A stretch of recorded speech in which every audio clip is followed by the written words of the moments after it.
Saludos, bienvenidos a una nueva edición de Periodismo 2030. Aquí estamos de nuevo y estamos pues dispuestos a hacer otra de esas entrevistas que veréis, si nos seguís a lo largo de la próxima hora no os arrepentiréis porque de aquí van a salir un montón de reflexiones interesantes y sobre todo respuestas más que preguntas muy adecuadas. Empezamos.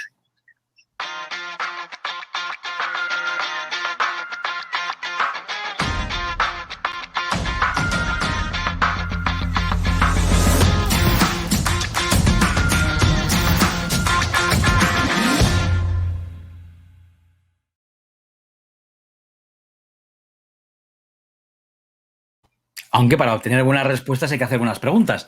Bienvenido, Fernando Jáuregui, a una edición más de Periodismo 2030. ¿Cómo estás?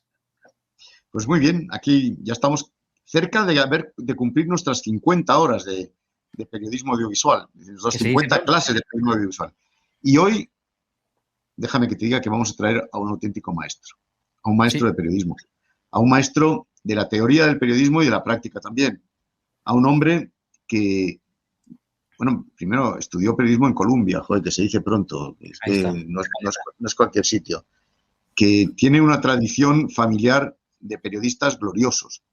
Su padre, Víctor de la Serna, su tío Jesús de la Serna, que fue mi director en informaciones y creo que bastante buen amigo, a pesar de la diferencia de edad y de saberes y de gobernación. Pues hoy traemos a uno de los máximos teóricos del periodismo nuevo y del periodismo que se va a hacer y el periodismo que se está haciendo, que es Víctor de la Serna. Vamos a presentarle. Víctor de la Serna, buenas tardes, bienvenido. Muy buenas tardes, bien hallado. Gracias por acompañarnos en la tarde de hoy.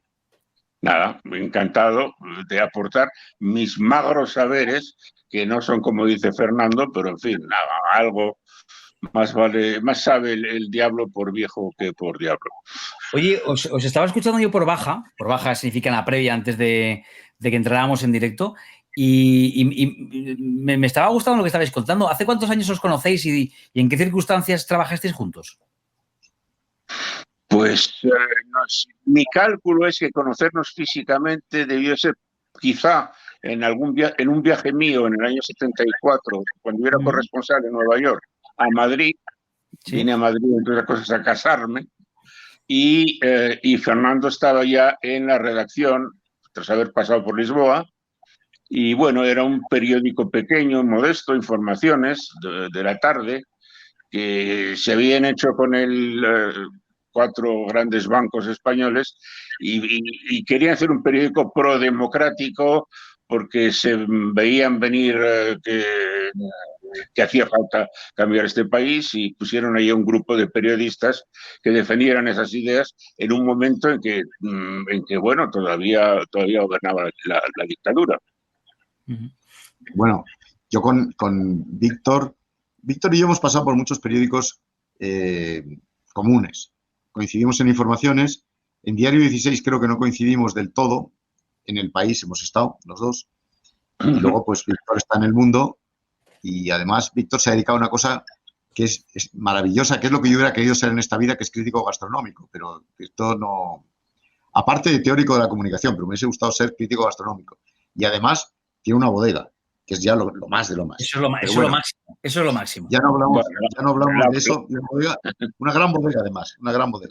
La bodega la fundé y ahora soy un socio más y tengo gente a mi alrededor que son los que ya deciden y que decidirán el futuro, porque a partir de un momento en la vida tienes que pensar qué es lo que va a pasar en el futuro y a veces el futuro no eres tú, evidentemente. Uy, qué buena reflexión, qué bien nos viene esa reflexión, perdona, Fernando, para lo que vamos a abordar esta tarde, que es el futuro del periodismo, ¿no? Me quedo con esa frase, si queréis, a veces el futuro no eres tú, pero claro, es que aquí estamos reflexionando en Periodismo 2030 sobre cómo queremos que sea el periodismo, más que cómo queremos, cómo nos gustaría que fuera en la próxima década. Bueno, Fernando, ahí vas a preguntar tú, pero quería subrayar esa primera frase que me ha llamado la atención de Víctor. A ver, yo a Víctor... Últimamente, en sus columnas del Mundo, en sus escritos del Mundo, que son más que columnas a veces, le estoy leyendo cosas que son muy interesantes sobre las tendencias que estamos, las tendencias y los vicios que estamos desarrollando en esta profesión últimamente. Por ejemplo, a mí me gustaría empezar preguntándole a Víctor por el clicking, esta manía del click. Lo importante es la cantidad de clics que tiene una información en un periódico digital, cuando en realidad eso casi nunca es lo importante, casi siempre es lo frívolo, ¿o no, Víctor? Esta reflexión te la he oído yo y te la he leído alguna vez.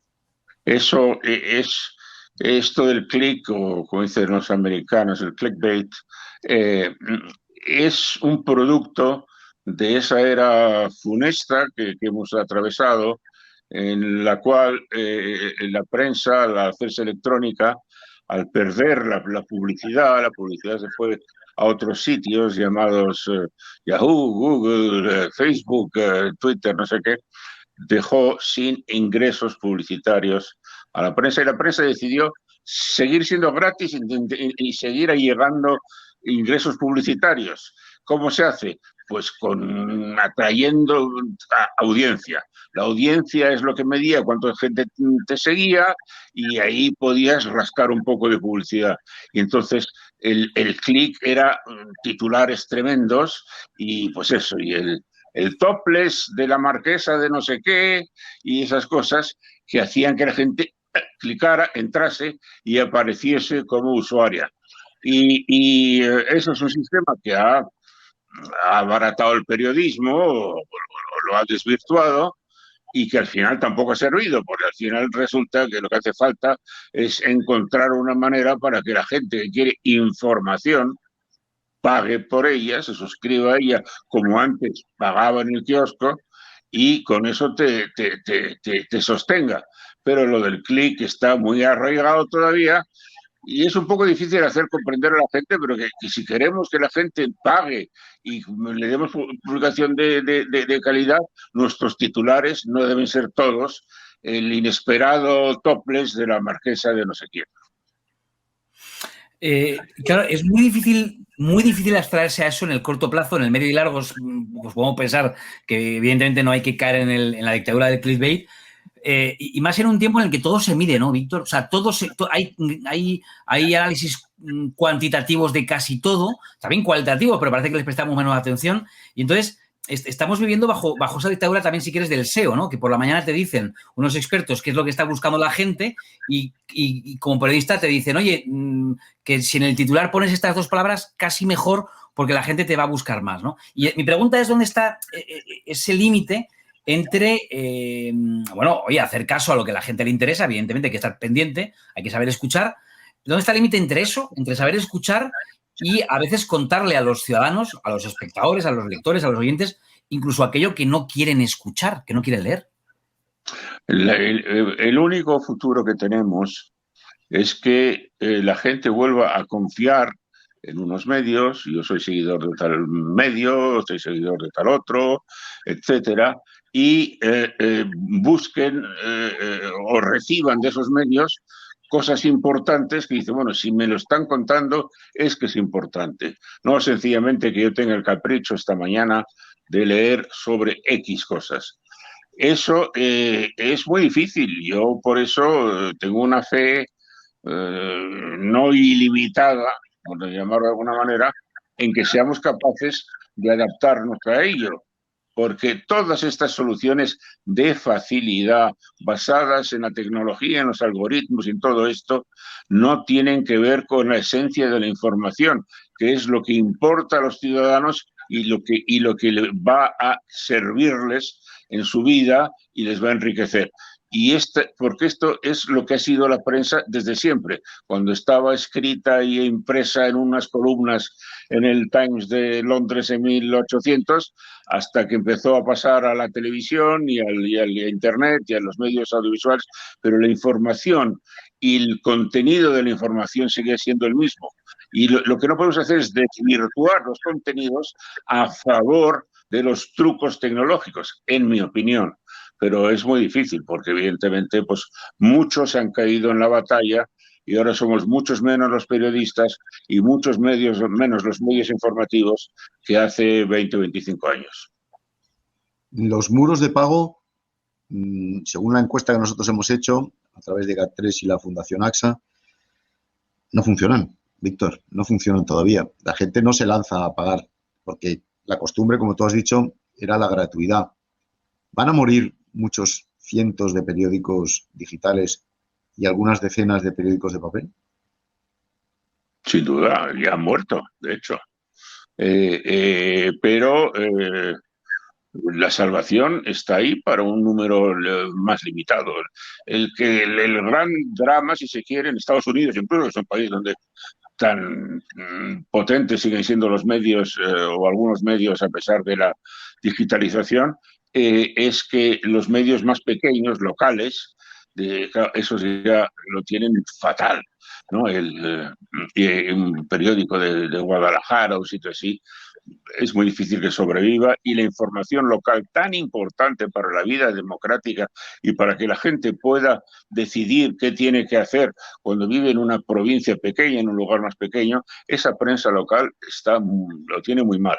Lo tiene un poquitín mejor la prensa de cierta reputación en capitales grandes y, bueno, pues muy bien, el New York Times está ganando dinero.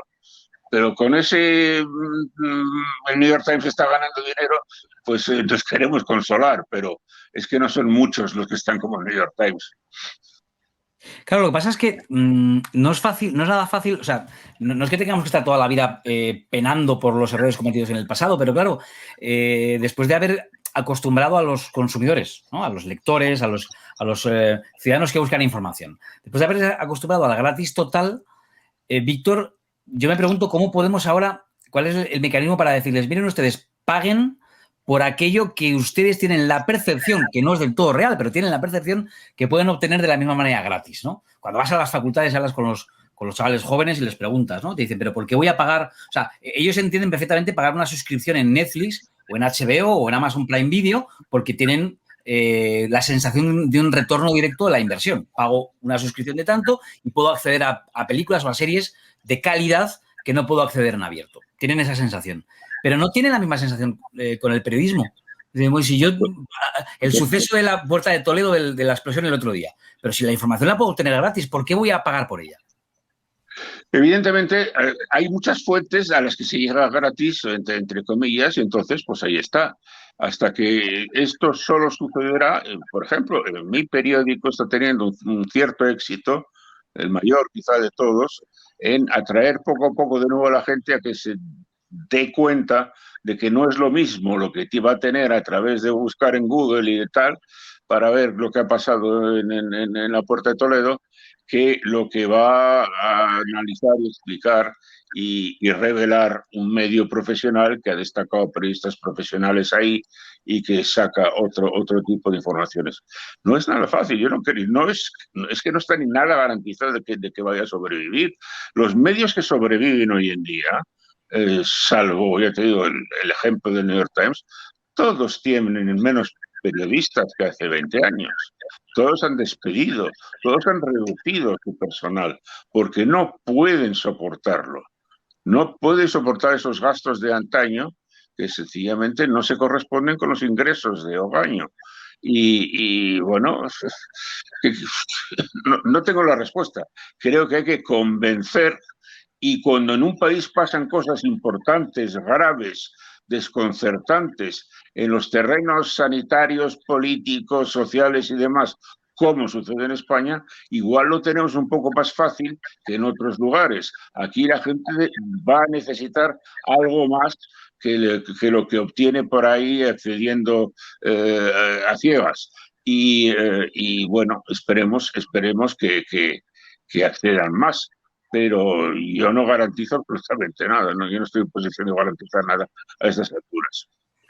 ¿Qué solución tienen los periódicos de papel, según tú? Perdona un segundo, Víctor. Ahora mismo los periódicos de papel, El Mundo, por ejemplo, están coexistiendo con los periódicos digitales. Y el mayor éxito ahora mismo son sus versiones digitales, las que tienen mayor audiencia y probablemente mayores ingresos ya, o todavía no. Bueno, en el caso de algunos periódicos, el New York Times, desde luego, tiene mayor ingresos digitales. En España no creo que suceda aún. Yo creo que el papel, y además en la era en que estamos, de ecologismo, de lucha contra el cambio climático y demás, el imprimir todos los días toneladas y toneladas de papel no tiene muchísimo sentido. Yo creo que incluso los grandes periódicos de papel de muchos sitios del mundo van a dejar de ser periódicos de papel desde aquí a 10 años. Tenemos que acostumbrarnos que un medio informativo es un medio informativo sobre cualquier soporte. Y ese soporte cada vez menos es el papel. Para los que somos veteranos de esto, pues más triste, pero tengo que reconocer que yo ahora mismo, y desde hace ya mucho tiempo, leo mucho más los periódicos en versión electrónica que en versión papel. Bueno, y luego está el tema de lo que llamamos las narrativas, ¿no? Es decir, ahora y aquí Fernando muchas veces, ¿no? Fernando, aquí nos has hablado tú muchas veces del lenguaje apropiado para acercarnos a los más jóvenes y de cómo, pues parece que los medios tradicionales no acabamos de llegar, no acabamos de enganchar con la manera en la que se comunican los más jóvenes. A ver, es verdad que, por ejemplo, Radio Generalista, ninguno de nosotros hemos escuchado cuando teníamos 20 años que escuchábamos radio musical, ¿no? Nos vamos incorporando a las radios generalistas a medida que vamos cumpliendo años. Pero claro, la pregunta ahora es qué va a pasar con todos los formatos, géneros, incluso narrativas nuevas que están apareciendo a la luz de las nuevas tecnologías. Es decir, si ahora los más jóvenes ven televisión a la carta, escuchan podcast más que radio y, en fin, todo es consumo bajo demanda, ¿qué pasará cuando esta generación cumpla 40, 50 años? ¿Se incorporarán a los medios tradicionales o serán los medios tradicionales los que tendrán que salir a buscar a sus lectores, escuchantes, oyentes por ahí? Esa generación, en mi opinión, lo que le va a pasar es que saldrá un día de su casa y se pegará una costalada terrible porque ha caído una nevada brutal y no se ha enterado porque como veía información a la carta y lo que le gustaba y lo de tal, y era de Netflix, no seguía la actualidad, no estaba pendiente de la actualidad que le pueden dar los medios de información profesionales. Bueno, si eso acaba confirmándose así, habrá muerto la información y si ha muerto la información, la sociedad democrática primero y la sociedad civilizada sencillamente después desaparecerán. La sociedad se sostiene sobre la información de valor porque mucha gente además depende de esa información porque está en actividades empresariales, está en actividades profesionales, depende de esa información para poder seguir ejerciendo con éxito su profesión y su actividad y supongo que cuando uno tiene ya 40, 50 años lo que hace no es solamente ver la última serie de Netflix, pero sí, ¿verdad? Lo único que queremos que ver es serie de Netflix y aislarnos del mundo real, pues se habrá acabado el periodismo. Perdona, pero ¿está desapareciendo la información, Víctor? Tal y como tú y yo la entendíamos en otro tiempo. ¿Está desapareciendo el concepto de periodismo puro, duro, presencial, comprometido, independiente, el que a mí me enseñó, por cierto, tu tío Jesús? Yo creo que no está desapareciendo, pero mucha gente está convencida de ello porque como no lo lee, si no lo lees no existe, lo que no lees no existe. Pero yo creo que todavía hay en los medios, desde luego, fuera de España, que nos lleva unos cuantos años de ventaja en esto, de lucha por la información, yo que leo en versión electrónica constantemente, por obligación profesional también, una serie de medios franceses, alemanes, británicos, estadounidenses y israelíes, las cosas más variadas, veo información y veo que hay información interesante. Y hay muchas cosas. Nuestras páginas, las webs tienen unas páginas donde caben muchísimas más cosas en portada que las que cabían o las que caben en una página de papel. Y tenemos al lado de la información del momento trascendental, etcétera, pues también tenemos una historia tipo reportaje o típico, Dios no lo quiera, pero bueno, de tipo clickbait.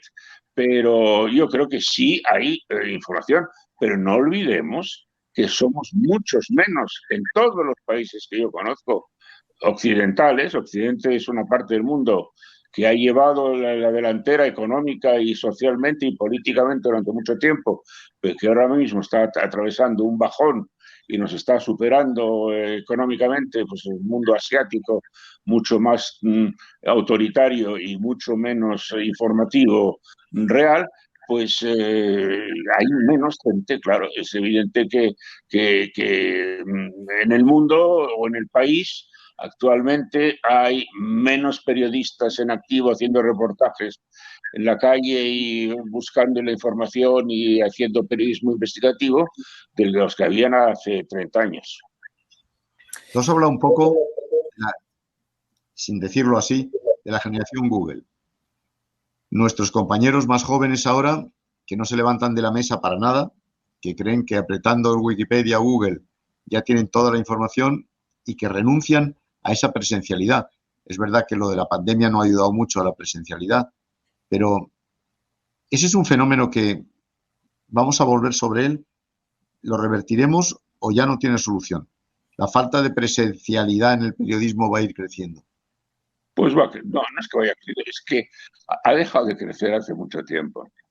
Cuando tú y yo en el Pleistoceno inferior estábamos en informaciones, un día ETA mató a Carrero Blanco y el redactor jefe salió de la redacción y dijo a una redactora bajita, pequeñita, que había allí, acaba de estallar una bomba o algo así al lado de la calle Serrano, es algo que es grave, por favor, ponte con esa información. Y ella inmediatamente cogió el teléfono y empezó a hacer llamadas. Y el redactor jefe dijo, que no, que salgas, que te cojas un taxi, que te vayas al sitio de la bomba y veas qué ha pasado allí. O sea que ya entonces, con una cosa tan primitiva como un teléfono, ya empezábamos a hacer periodismo menos presencial que igual años antes. Bueno, pues, ¿qué decir ahora? Que estamos aquí todos haciendo una reunión a través de una app muy moderna y tal. Pues así es la vida, no sé, las cosas han cambiado. Lo cual tiene sus ventajas, que por ejemplo hoy podemos estar los tres aquí dialogando, ¿no? y podríamos estar en tres partes completamente diferentes del mundo y tendríamos la misma capacidad de conectarnos. Tiene sus ventajas y tiene sus desventajas, como esto que a veces se nos olvida, que la fuente primaria sigue teniendo el gran valor en el periodismo, ¿no? Luego, si uno no accede a la primaria, pues tendrá que ir a la secundaria o a otra, pero lo principal, y ahí me quedo con el ejemplo que ponías, ¿no? Esa idea de que no debemos olvidar nunca que lo primero es ir a acudir a las fuentes y cuanto más cercanas a la información o incluso protagonista de la información, mejor, ¿no? Y lo quiero enlazar esto con la unión que tenemos que ser capaces de hacer, y a ver cómo lo ves tú, entre los principios básicos de esta profesión, la independencia, la pluralidad, la búsqueda de fuentes, contextualizar la información, etcétera, con las nuevas tecnologías. A veces parece que la tecnología hace que nos perdamos y dejemos un poco de lado estos principios básicos del periodismo. ¿Cómo se puede conjugar una cosa y la otra? Yo creo que hay un poquitín aquí de comodidad también por nuestra parte, ¿no? Es muy cómodo acudir solamente a las fuentes tecnológicas y abandonar las otras. No sé, yo llevo muchísimos años ya, pero una cantidad de años tremenda desde que dejé de ser reportero, ¿no? Yo llevo muchísimos años ya de columnista, de opinador, de crítico. Y la ventaja de mi actividad de opinador y de crítico es que tengo que ver las cosas para poder criticarlas. O sea que en el fondo es curioso, nos hemos mantenido más cerca del suceso si hablas de baloncesto, si hablas de un restaurante, que si estás hablando de lo que ha pasado hoy en el Palacio de la Moncloa, donde nadie te ha dejado entrar y por lo tanto va a ser una fuente secundaria o terciaria. Pues es así. Hay que intentar multiplicar esas fuentes, si no podemos tener acceso directo a todo ello, multiplicarlas, que esas fuentes se complementen las unas a las otras y se desmientan a veces las unas a las otras y nos den una idea mejor. Pero no es fácil, no, desde luego. ¿Qué estamos haciendo mal, Víctor? Hablo desde antes de la pandemia, no estoy hablando ya desde la pandemia. La pandemia solo ha venido a agravar una situación que ya estaba. Pero ¿qué estamos haciendo mal con respecto a lo que antes se estaba haciendo y qué estamos haciendo mejor? Pues estamos haciendo mal, que se inventó una cosa que se llama Internet y que se ha aplicado mal. Internet debía ser el utensilio de comunicación universal y así ha acabado siendo el utensilio de aprovechamiento masivo de millones de personas sin dedicar mucho esfuerzo. Internet y la información no han casado bien porque es más fácil Internet y copiar cosas ajenas, Internet y entretenimiento, Internet de muchas cosas, que Internet e información. Yo, sin embargo, miro el esfuerzo que están haciendo grandes periódicos anglosajones, para mí, que son siempre mantuvieron más el esfuerzo profesional, la prensa especializada, que tiene una gran ventaja, porque cuando eres un periódico financiero como el Financial Times o el Wall Street Journal, pues tienes a una clientela que tiene un interés muy directo y muy personal en la información que le das, porque le va su sustento, que cuando estás en la prensa generalista, que en el fondo pues ya te tiendes a diluirte. Yo creo que el hecho de haber confiado durante demasiados años en el todo gratis, en el sumergirnos en el universo de Google y Facebook, ha sido nuestro gran pecado y vamos a estar pagándolo mucho tiempo y nos va a reducir en dimensiones y en influencia pues todavía bastante tiempo.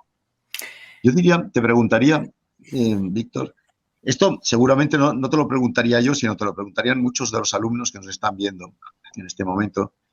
Si el periodismo general, el periodista multimedia, el que tiene que saber montar un vídeo, el que tiene que saber hacer una web, el que tiene que, en fin, saber estar delante de una cámara y saber los trucos, ese es el que va a quedar en el periodismo de Internet y audiovisual, y el periodista especializado, el que profundiza en los temas, es el que va a quedar en la prensa escrita. Es que la prensa escrita, es que yo creo que es lo mismo que la prensa impresa. Escrita es una cosa, impresa es otra. La prensa impresa con rotativas y papel tiene un futuro muy corto por delante, en mi opinión. Y lo que hay que intentar es que la prensa que sobreviva, que va a ser impresa, porque se va a leer también, va a ser multimedios, porque claro, en la actual prensa de Internet estás ofreciendo imágenes y sonidos y letra de molde, todo junto, ¿no? Pero que hay un lugar para todos. El que tiene algo interesante que contar, seguirá teniendo algo interesante que contar, y un señor que solo domine la tecnología, pues no va a decir gran cosa de interesante. Va a haber un equilibrio si es que el medio va a ser viable. Tiene que tener las firmas, tiene que tener la gente que llega al fondo de las cosas, o el especialista en los intríngulis de los clubes deportivos que no conocen otros periodistas. Esos son pluses, como siempre, el saber más, el tener mejor contacto, saber contarlo mejor, eso existirá. Pero el enorme peso de que al mismo tiempo ahora tenemos que dar pues contenidos gráficos y contenidos audio, etcétera, pues eso no hay quien luche contra ello. Y luego está, a ver, esto ha existido siempre, ¿eh? La brecha intergeneracional es algo evidentemente consustancial al ser humano, ¿no? Es decir, una generación piensa que sus padres están en el Pleistoceno anterior cuando les ve consumir cualquier cosa, también información, y probablemente pues, los millennials ahora con respecto a los que ellos llaman los boomer, no, esa brecha existe, pero ¿crees que hay posibilidad de punto de encuentro? Es decir, ahora más que nunca, no solamente es que consumamos formatos diferentes, es que incluso estamos en espacios que no tienen nada que ver. Uno de los, aquí hemos hablado muchas veces, ¿no? Algunos de los chicos, de los youtubers más famosos y con más seguidores por parte de los más jóvenes, son nombres absolutamente desconocidos para la generación mayor a ellos, ¿no? ¿Crees que hay claro, punto? Y además la generación que nos ha marchado a Andorra a tributar. Es que nos hemos quedado totalmente pasados. Nos hemos quedado. Eso es inevitable, eso es inevitable. Yo, Claro, esa transición de una generación a otra era un poquitín más lenta cuando yo empecé en este oficio hace más de medio siglo de lo que es ahora, pero también existía. Y algún tipo de periodismo, bueno, entonces estábamos todavía acercándonos a recuperar las libertades, con lo cual había otros condicionamientos importantes por fuera. Pero bueno, las transiciones existen en los gustos y en las generaciones, sin lugar a dudas, y eso no hay quien se lo salte. Pero hay gente que siempre ha saltado mejor de una generación a otra que otros. Yo creo que es por la forma de expresarse y por lo que cuentas, que no lo cuenta todo el mundo. Y eso es lo que va a permitir a algún tipo de periodistas y de periodismo de ser interesante para más de una sola generación. Pero otros no, sin lugar a dudas. Yo sé, Víctor, que esto es una pregunta facilona, pero es muy complicada de hacer y es muy complicada de resolver. Esto es una clase de periodismo. Estamos ahora, probablemente nos estén viendo algunos cientos de estudiantes, o quizá miles, no lo sé, ojalá. Y quieren saber qué es lo que Víctor de la Serna tienen que decirles. Ya nada va a ser lo mismo que cuando tú y yo estábamos haciendo periodismo, Víctor. Nada va a ser lo mismo. Nada es lo mismo ya. ¿Y estos señores qué hacen? Para ganarse la vida, para realizar una vocación. Porque el periodismo es vocación, sigue siendo vocación, espero que lo siga siendo. Hombre, si lo que quieren es contar historias basadas en la realidad, informar a la gente y explicar el trasfondo que hay detrás de cada historia, el trasfondo que hay detrás de que hoy cesa el Salvador Illa como ministro de Sanidad, pues van a tener modos distintos de contarlo y a veces más eficaces, y a lo mejor van a obtener una grabación que no tiene nadie más que ellos, y que va a revelar una serie de cosas que los demás periodistas y los demás lectores no habían visto. Eso es posible. Y después, no sé, pero es que hay que saber si la democracia subsistirá el periodismo, porque sin periodismo no hay ciudadano que se forme una opinión seria sobre a quién votar. Por desgracia, los 4 años penosos del señor Trump en Estados Unidos y la aparición de personajes estrafalarios en otros muchos países, incluido el nuestro, han instaurado un orden en el cual la gente es fan. No son ciudadanos interesados en saber quién lo está haciendo bien, sino fan de tal, fan de cual, o enemigo mortal de tal o de cual. Eso es funesto para el periodismo. Si esa actitud se va a instalar, lo que está claro es que la democracia va a desaparecer. Sin información verdadera no va a subsistir la democracia.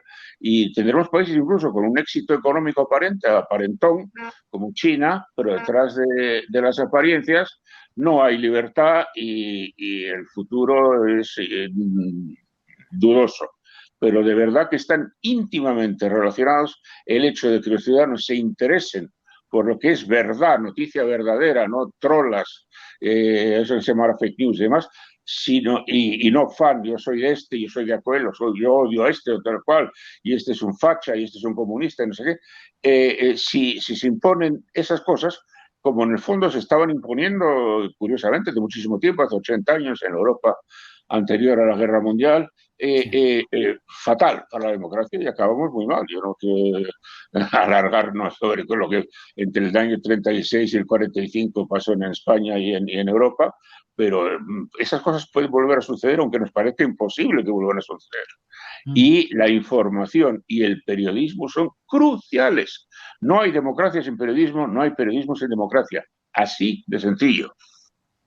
Bueno, pero nos lo ponen muy complicado, Víctor. Hoy en día, dar un scoop, tener un scoop, dar una exclusiva, está muy complicado. La transparencia es cada día menor. Cada día se hace más difícil eso de que noticia es algo que es todo aquello que alguien no quiere que se publique, me parece, ¿no? Porque es que nos lo están poniendo muy complicado. Yo creo que la libertad de expresión está retrocediendo bastante en los últimos años. Porque está retrocediendo la democracia. Está retrocediendo la democracia. Pero es que es una cosa que vemos mucho. Y en Europa hay situaciones desoladoras de países que recobraron la democracia hace 30 años al caer el muro de Berlín y que ahora están volviendo a perderla, pero por el lado opuesto, ¿no? Hungría o Polonia. Esto es que es así, es que es así. Yo no quiero, es que no tengo motivos tampoco y yo mismo no soy un buen ejemplo, porque yo muy pronto en mi carrera, bueno, mi tío Jesús me puso de jefe de una sección detrás de una mesa y a partir de entonces yo fui redactor jefe, columnista, en fin, me ocupé no de salir a sacar esa información y yo no he dado muy pocas informaciones en los últimos muchos años porque ahí yo he estado en otras funciones del periodismo, quizá que eran más fáciles, pero lo crucial es el periodismo informativo y si sobrevive o no está ahora mismo completamente en el aire. ¿Y hasta qué punto los propios medios y periodistas somos de alguna manera, iba a decir culpables, pero bueno, responsables de esa desafección de los ciudadanos también hacia los periodistas? Hace no muchos años en las encuestas salíamos muy bien parados. Los chicos de pequeños y las niñas querían ser periodistas. Ahora no. Es más, ahora si tú preguntas, y lo hacemos en la encuesta de GA3 para Periodismo 2030, si se fían más, por ejemplo, de profesionales que de periodistas, la mayor parte buena parte de los encuestados dicen que sí. ¿Qué está pasando con nuestra profesión? ¿Cómo podemos recuperar el prestigio perdido si es que hay una fórmula para ello? Lo veo muy difícil porque la gente ya confunde el periodismo con otra cosa. ¿Qué es un periodista ahora? Un periodista es un señor que sale en las tertulias de televisión.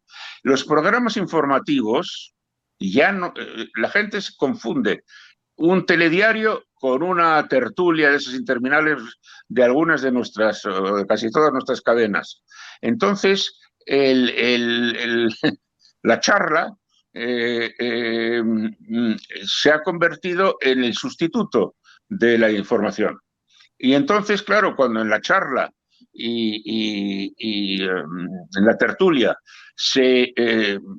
hay gente verdaderamente que basta verla por saber que obedecen a sus intereses y a sus fobias y sus filias y no te están contando la verdad porque igual ni la saben ni les importa, pues es que eso es un periodista para los millones de personas que están viendo a través de televisión o de las redes o lo que sea, eso es un periodista.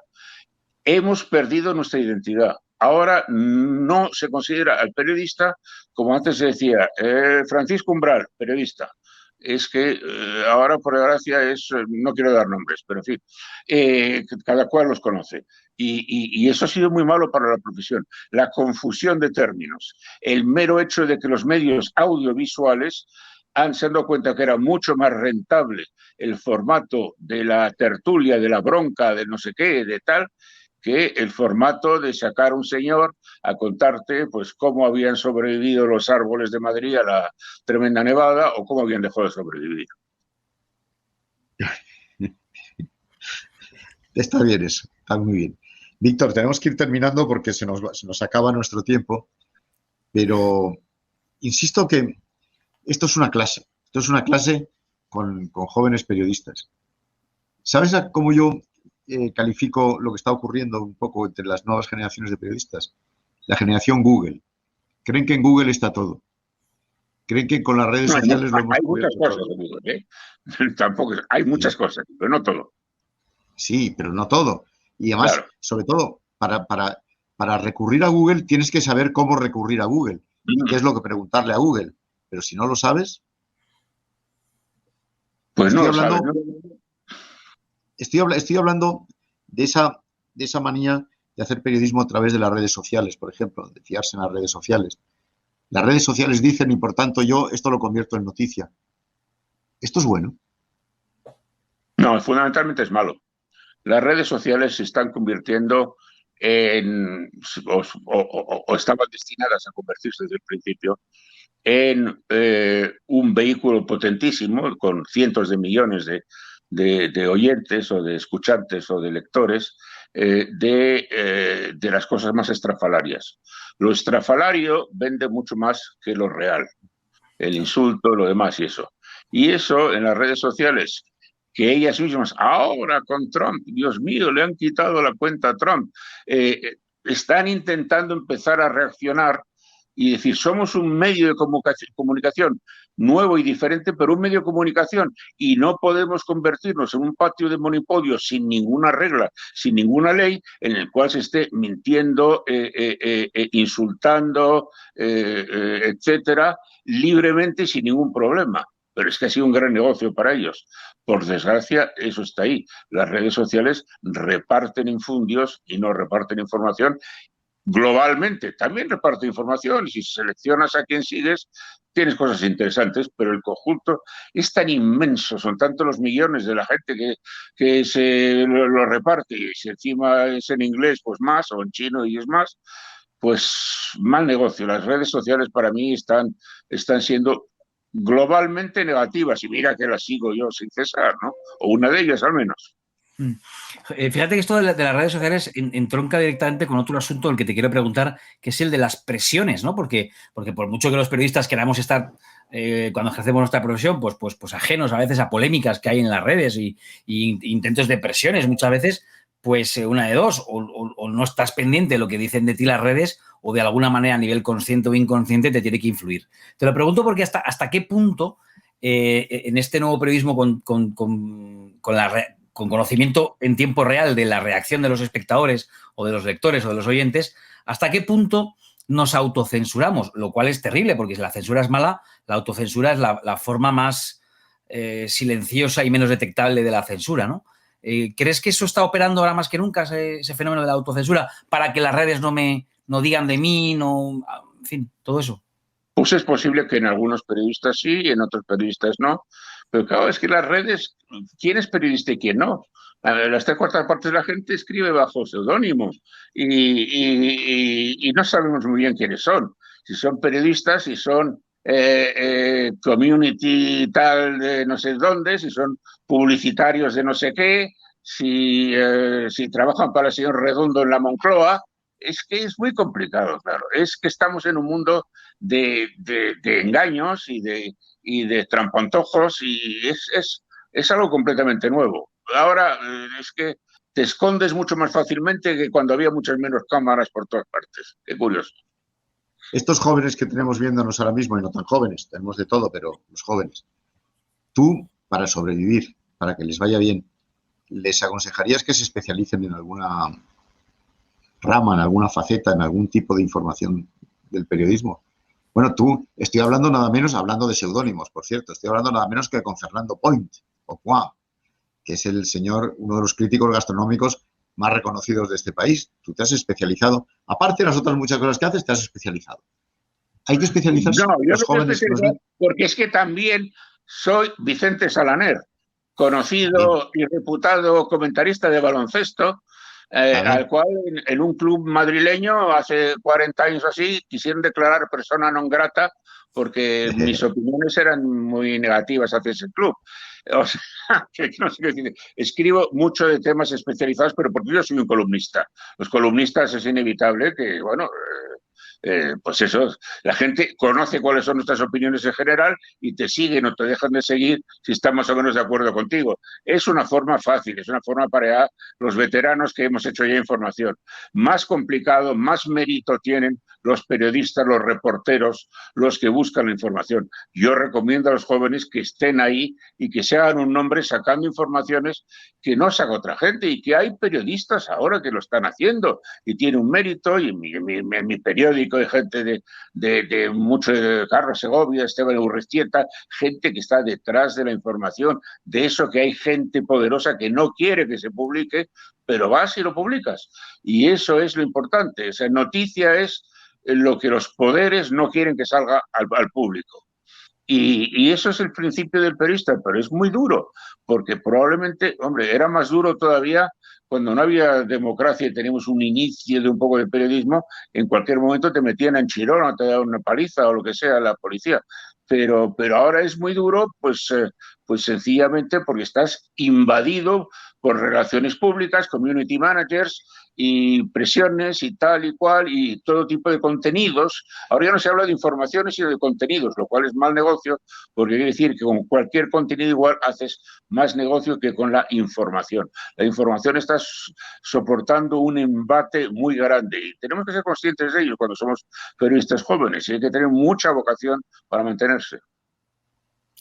¿Y a ti te parece que todos estos influencers, youtubers, los Ibai Llanos, este chico el Rubius, esto no es periodismo, ¿no? Esto es antiperiodismo, quizá, ¿o no?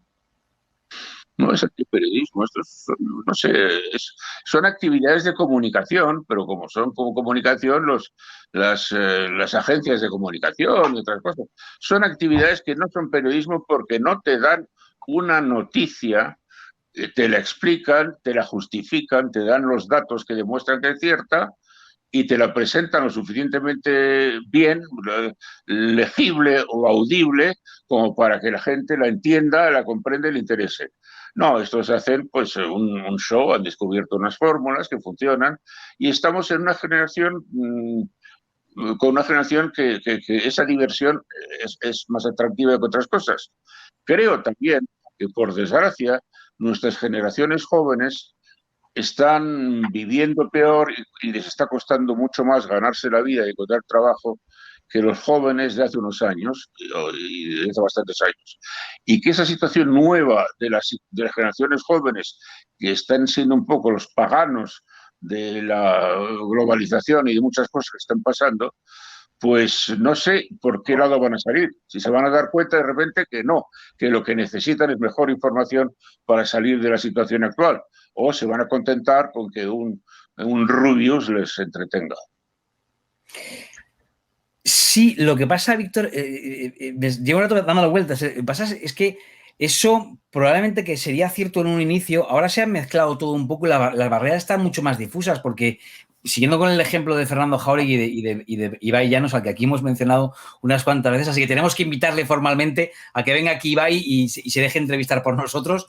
Ibai Llanos, por ejemplo, ha tenido la capacidad de ser el primero en entrevistar a Marc Gasol, por ejemplo, cuando todo el mundo estaba persiguiendo esa entrevista porque acababa de fichar por no sé qué equipo de la NBA, él tuvo la scoop de entrevistarle a él, o al Kun Agüero, cuando de repente había sido el jugador de la semana también en fútbol, pues de repente lo tuvo echado una partida a no sé qué jugó con él. Quiero decir, son registros y son narrativas diferentes porque hablan mientras echan una partida a un juego de ordenador, pero o a una consola pero sí que consigue enlazar con temas de actualidad y tener a protagonistas. A mí esto, Víctor, a mí me genera muchas dudas. Porque algo de música hay ahí. No solamente un ejercicio de comunicación, hay algo más. Bueno, bien. No, los que yo sigo poco a esta generación, la conozco mal, pero efectivamente algunos de ellos te cuentan historias interesantes y ciertas y te lo cuento con un lenguaje nuevo. El lenguaje del periodismo ha cambiado 20 veces desde que empezó a existir el periodismo hace siglos, ¿no? O sea que eso no es lo fundamental. Si, oye, una entrevista, es que estamos en la historia, una entrevista es puro periodismo. Bueno, no sé, en Estados Unidos diferencian al reporter del entrevistador, ¿no?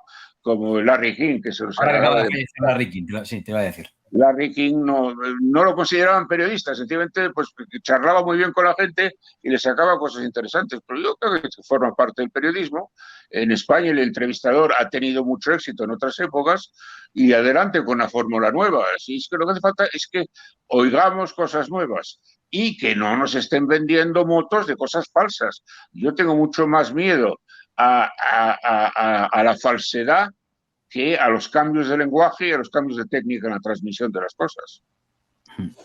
Fake news, asunto del que no hemos hablado. No sé si en este sentido se te ocurre ya, si quieres, para cerrar la conversación, ¿no? Un asunto que también es vital y que estamos tratando también en Periodismo 2030, cómo las nuevas tecnologías pueden servir al mismo tiempo para una cosa de la contraria, para más difusión de noticias falsas, pero también al mismo tiempo hay tecnología suficiente si las grandes corporaciones, las grandes transmisoras, si pusieran las pilas, para intentar pararle los pies a las fake news, ¿no? Ya tienen varias de ellas unos sistemas de verificación de noticias muy buenos. En Estados Unidos se están gastando mucho dinero, el New York Times, el Washington Post, en comprobación. Y ayer sacaba el Washington Post exactamente el número de mentiras que había contado Trump no me acuerdo cuántos miles eran, muchos, en sus 4 años en el poder en Estados Unidos. Bueno, la comprobación, y en España tenemos un par, pero también son un poco discutidas, porque a veces estas asociaciones o agrupaciones o empresas de comprobación de noticias tienen un sesgo previo, y si tienen un sesgo previo, pues igual no lo...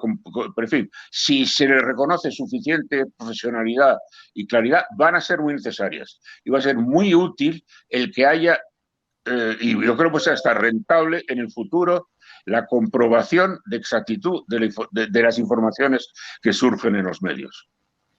Los verificadores. Los verificadores. Exacto. Bueno, Víctor, pues hijo, muchísimas gracias. Yo creo que nuestros alumnos van a valorar mucho esta clase que les has dado. Y la gente que nos ve también, claro, en general, pero nuestros compañeros también. Nos ven compañeros quizá más jóvenes que nosotros, alguno también tan veterano como nosotros, ¿Qué quieres que te diga? Pero existen. Quizá hayan reflexionado menos. Existen. Increíble, pero cierto. Existen. Si hay vocación, mucho ánimo. Si hay vocación, merece la pena, porque aquí hay unas satisfacciones grandes, pero que nos ha tocado vivir tiempos duros, Y yo he vivido tiempos más fáciles en este oficio. Y yo. Pues incluso Sergio, que es más joven. Incluso yo he vivido tiempos más fáciles, pero quizá no tan apasionantes como estos, en los que todo cambia de un día para otro, Y esto es realmente apasionante. Es un mareo constante.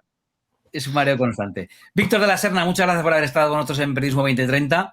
Un placer enorme escucharte y pues vivir contigo todas estas experiencias. Muchas gracias. Y a vosotros os digo lo de siempre, Nos seguís en periodismo2030.com si queréis. Ahí tenéis en nuestra página web pues todas las charlas, todas las entrevistas, todos los debates que estamos haciendo aquí en Periodismo 2030. Y también, por supuesto, tenéis en Twitter, en Instagram, en Facebook. Pues estamos en todas las redes sociales pues para que nos digáis también lo que pensáis de cada uno de estos debates. Y ojo que muy pronto empezará a ver la luz ya el resultado completo de la encuesta de GAT3 para Periodismo 2030 y la Fundación AXA. O sea, que estás muy pendiente porque hay datos muy interesantes.